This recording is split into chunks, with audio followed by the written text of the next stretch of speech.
IIT, Indian coast guard, भारतीय मूल्यों पर आधारित शिक्षा और सीयूईटी पीजी से संबंधित स्टूडेंट्स के लिए आज का यह न्यूज बुलेटिन बहुत ही खास है, इसलिए आप विद्या लाइव का यह न्यूज बुलेटिन अंत तक देखें। मैं हूं कुमार विजेंद्र और यह है आज के न्यूज बुलेटिन की प्रमुख खबरें। श्रीलंका में भी आईआईटी का कैंपस, इंडियन कोस्ट गार्ड में 260 पदों पर भर्ती, भारतीय मूल्यों पर आधारित शिक्षा समय की मांग, पीएम मोदी, सीयूईटी पीजी में सुधार विंडो खुला। दोस्तों, भारत का नंबर 1 एजुकेशन चैनल विद्या लाइव आपको शिक्षा के क्षेत्र में सदा अपडेट रखता है और आपका मार्गदर्शन भी करता है। मुझे उम्मीद है कि आपको विद्या लाइव के हर वीडियो का अपडेट मिल रहा होगा। अगर ऐसा नहीं है तो अभी के अभी विद्या लाइव को यूट्यूब पर सब्सक्राइब करें और सोशल मीडिया के अन्य प्लेटफॉर्म मतलब फेसबुक, इंस्टाग्राम और एक्स पर लाइक शेयर जरूर करें। और हाँ, इस बेल आइकन को दबाना ना भूलें क्योंकि इसी के कारण आपको विद्या लाइव के हर वीडियो का अपडेट मिलता है। अब खबरें विस्तार से। श्रीलंका में भी आईआईटी का कैंपस, भारतीय प्रौद्योगिकी संस्थान यानी आईआईटी का तीसरा परिसर श्रीलंका में स्थापित किए जाने की संभावना है। श्रीलंका में एक आईआईटी के प्रस्ताव की घोषणा 2024 के बजट में की थी। श्रीलंका सरकार इस महत्वाकांक्षी परियोजना के लिए आईआईटी मद्रास के संपर्क में है।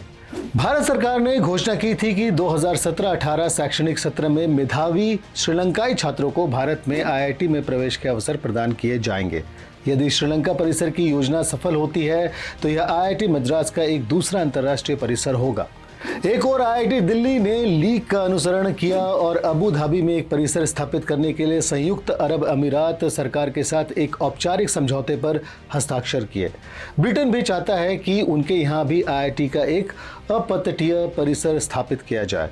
वहीं कई आईआईटी के मध्य पूर्व और दक्षिण एशियाई देशों में अपने परिसर स्थापित करने के लिए अनुरोध भी मिल रहे हैं। इंडियन कोस्ट गार्ड में 260 पदों पर भर्ती, भारतीय तटरक्षक बल ने संगठन में नाविक की पोस्ट के लिए भर्ती अधिसूचना आधिकारिक साइट joinindiancoastguard.cdac.in पर की है।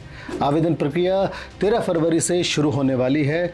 13 फरवरी को भर्ती की प्रक्रिया शुरू हो जाने के बाद उम्मीदवारों के पास आवेदन करने के लिए 27 फरवरी तक का समय होगा।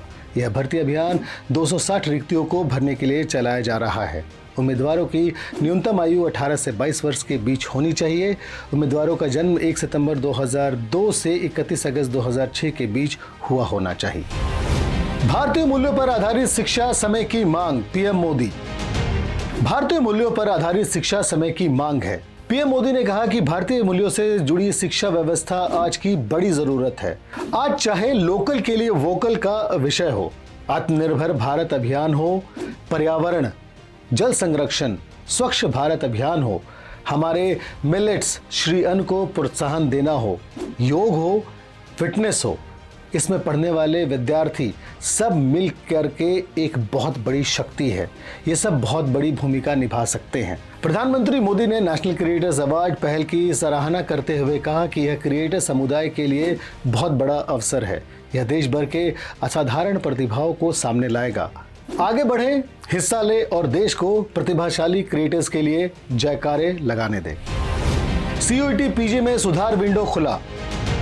नेशनल टेस्टिंग एजेंसी ने common university entrance test for post graduate यानी सीयूईटी पीजी 2024 के लिए आवेदन खोल दी है। जिन छात्रों ने परीक्षा के लिए आवेदन किया है और उनके आवेदन पत्र में कोई त्रुटि रह गई है, वे अब अपने आवेदन पत्र को संपादित कर सकते हैं। उम्मीदवार आधिकारिक वेबसाइट pgcuet.samarth.ac.in पर जाकर अपने आवेदन पत्र में निर्धारित क्षेत्रों में सुधार कर सकते हैं। सीयूईटी पीजी 2024 का आयोजन 11 मार्च से 28 मार्च तक किया जाएगा। सीयूईटी पीजी आवेदन पत्र में सुधार करने की अंतिम तिथि 13 फरवरी 2024 है। तो दोस्तों, यह तो थी आज के न्यूज बुलेटिन की प्रमुख खबरें और विस्तार। शिक्षा जगत की हर हलचल से अपडेट रहने के लिए अपने विद्या लाइव को लाइक, शेयर और सब्सक्राइब तुरंत कर ले और हाँ, बेल आइकन को दबाना ना भूलें। अगर आपका कोई सवाल या सुझाव या किसी भी विषय में एडमिशन संबंधित कोई भी सहायता चाहिए हो तो आप विद्या लाइव की ऑफिशियल ईमेल आईडी info@vidyalive.com पर लिख सकते हैं या 9289866815 पर डायरेक्ट संपर्क कर सकते हैं। आज के लिए इतना ही। नमस्कार।